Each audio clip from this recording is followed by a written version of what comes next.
Hello friends, welcome back to my tiny kitchen. I am Quintana, and I hope you all had a wonderful and lovely Thanksgiving, small and safe, just like Dan and I did. I spent a lot of time in my tiny kitchen. You know I love it here. And this week I'm bringing you a recipe from Thanksgiving, and it is my Grandma Wallace's homemade egg noodles. I have literally grown up eating them pretty much at every single holiday gathering. My grandma makes them, one of my aunts makes them, my cousin makes them, my mom makes them. Somebody will make them at every holiday gathering, and I love them. And they're pretty easy to make. So, I mean, just 3 ingredients. And sometimes I'll add a pinch of something else, I'll let you know. But yeah, so Grandma's egg noodles, let's get started. All right, so now it's time for the parade of ingredients for Grandma's egg noodles, homemade egg noodles. But as with a lot of Grandma's recipes, as I'm sure you all know, there is no real measurements. So this is going to be a fun one. So this is a small batch of egg noodles. So we're just going to use 1 egg, AP flour, and here is where the fun measurements come in, the grandma measurements. After we crack the egg, we are going to save half the shell and use a half shell of water, half an eggshell of water. All right, so first things first, we're gonna crack this egg into this bowl. Let's do it.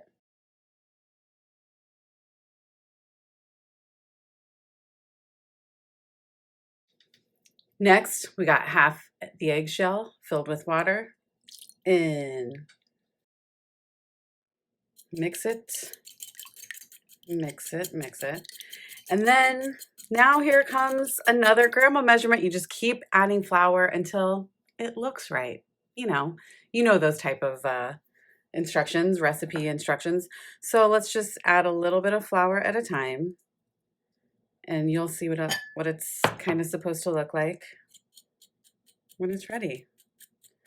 Just keep going, people. Let's just keep adding and stirring, adding and stirring. That's what the name of the game is.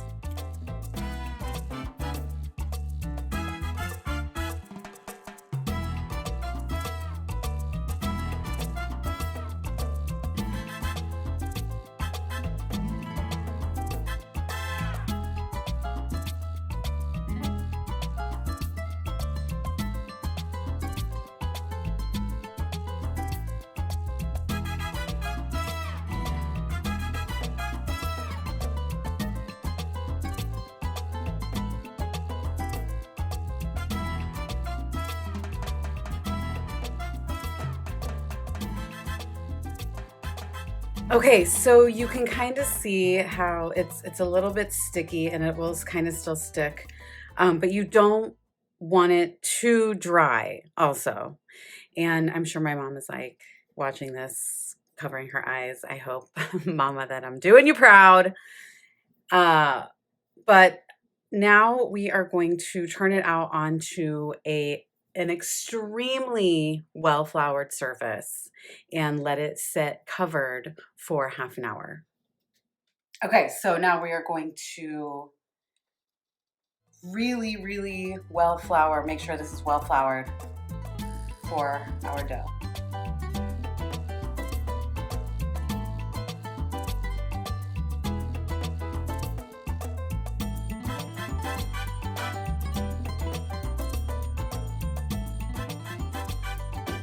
You want to make sure it is so well floured, because when you start to roll the dough out, it will still be sticky, and you want there to be enough flour so it doesn't get really stuck to your surface. So now let's get our dough out. Please work with me.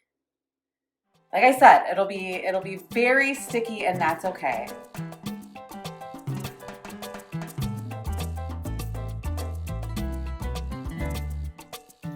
So we have that on our nice well-floured surface. Now we're going to flour it some more, nice and floured. And then my mom's trick is that she already kind of shapes it into like a square or a rectangle. So when you roll it out, it takes that shape a little bit easier. I can never really do it that perfectly. It'll take me a little bit longer, I guess. Mom's had a little bit more experience than I have. So now I'm going to cover this with a towel and we're going to let it sit for 30 minutes. Okay, so our dough has been resting for 30 minutes. I'm going to shake that out. And now we're going to roll it out in kind of like a rectangle. So let's get going.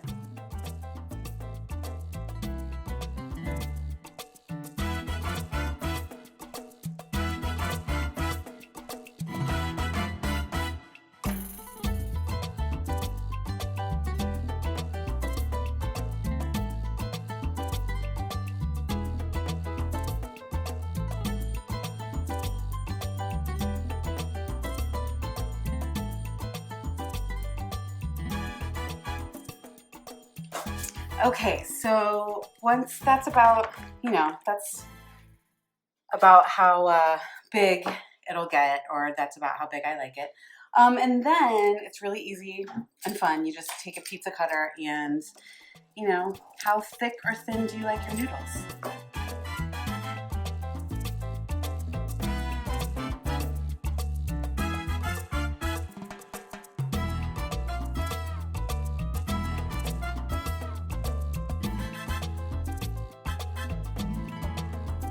Okay, and once you get them cut, I like to let them dry for a little bit. So I'm gonna let them dry while I prepare the rest of the meal. It doesn't have to be like perfectly covered, but if you, like when I made them for Thanksgiving, I like to set them out and let them dry overnight. And that is where you'll completely cover them with a towel. Make sure they get nice and dry. And once they're completely dry, you can put them in the freezer and keep them there until you're ready to cook them. And I usually cook them in some chicken broth, or you can do veggie broth. Broth is generally what you want to use. And obviously, if they're fresh homemade noodles, much like pasta, they will not need a lot of cooking time. So I'm going to let these rest while I make the rest of the dinner, and then I'm going to cook them in some chicken broth.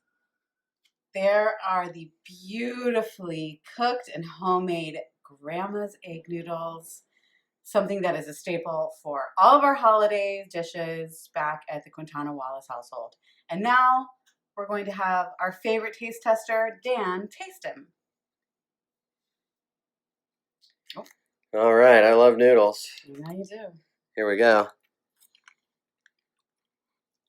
That's really good. That's like the best flavor of your favorite chicken soup, all rolled into a chewy, delicious noodle. Ugh.